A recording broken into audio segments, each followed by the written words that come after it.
여기는 벤츠 부스고요. 오늘 세 대의 전기차를 볼 수 있다고 하네요. EQE, EQS, 그리고 EQG, 컨셉 EQG까지 세 대의 전기차를 보여준다고 하는데 순서대로 한번 살펴보겠습니다.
EQS 시리즈는 실제로 보니까 영상에서 봤을 때보다 차량이 더 커 보이고요.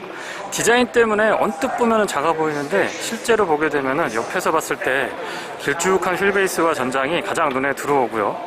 무게중심도 낮은 걸 확인할 수가 있고 차량의 차고도 그렇게 높지 않습니다. AMG 모델까지 같이 출시한다고 하니까 더욱더 기대되는 차량이고요.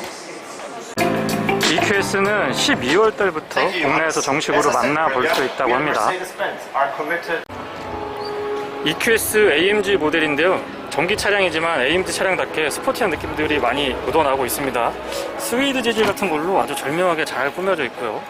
시트도 공격적인 느낌, 스포티한 느낌 잘 담아주고 있습니다. 헤드레스트의 형상이 조금 독특하죠.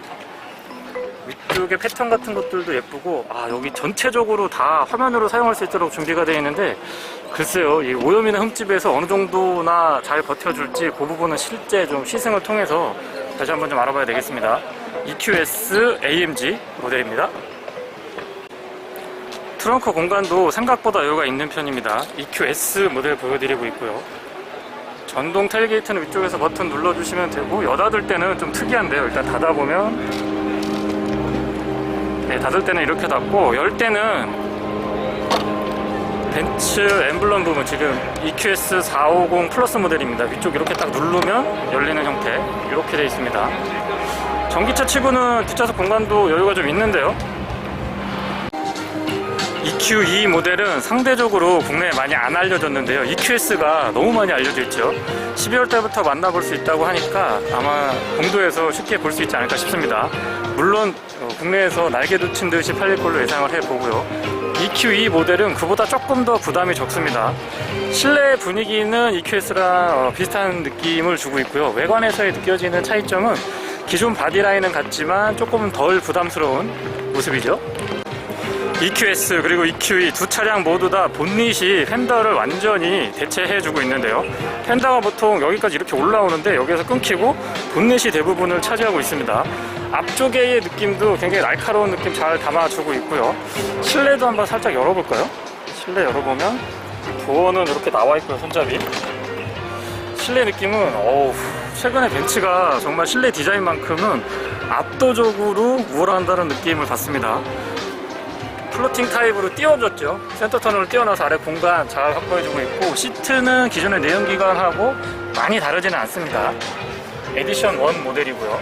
도어의 디자인 보여드리고, 패널이 전체를 다 패널로 사용하고 있네요. 이렇게 연결이 되어 있고, EQ입니다. EQS가 아니고 EQ입니다. 파노라마 타입 썬루프 보실 수가 있죠. 뒷좌석 공간도 전기 차량 치고는 여유가 조금 있는 편에 속하고요. 바닥은 평평하게 구성이 되어 있습니다. 등받이 각도는 살짝 서 있는 듯한 느낌이 들고요.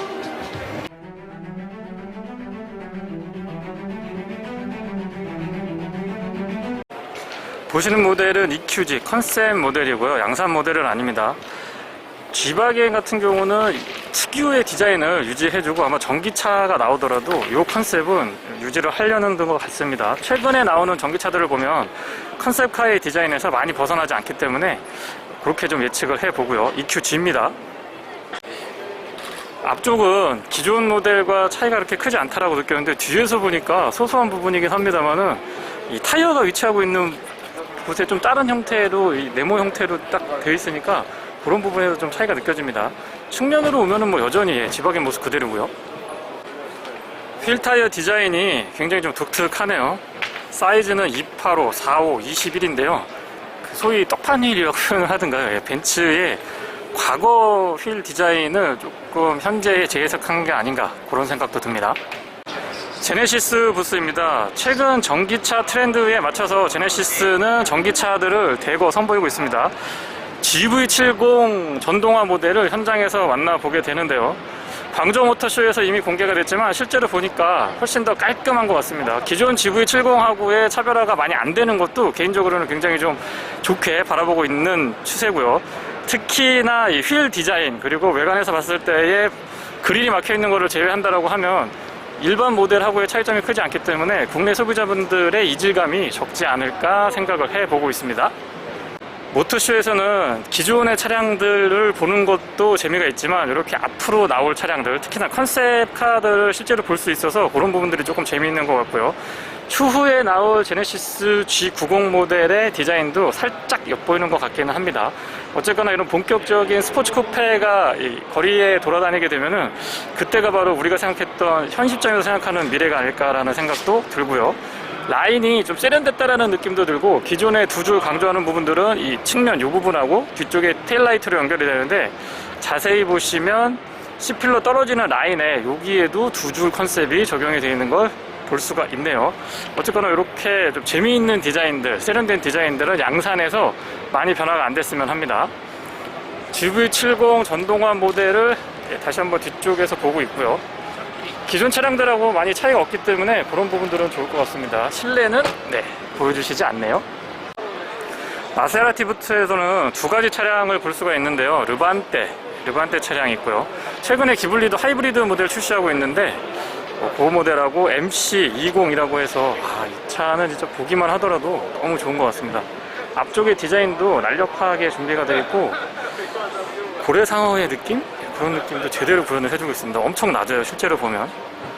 이런 차는 그냥 이 모터쇼에 와서 한번 살펴보는 걸로, 그리고 혹시 기회가 된다면 시승 한번 해보는 것만으로도 충분히 만족을 할 수 있지 않을까 싶습니다. 비현실적인 차량이죠. 현장에서도 많은 분들이 보고 있기는 한데 현실감은 그렇게 많이 있지는 않습니다.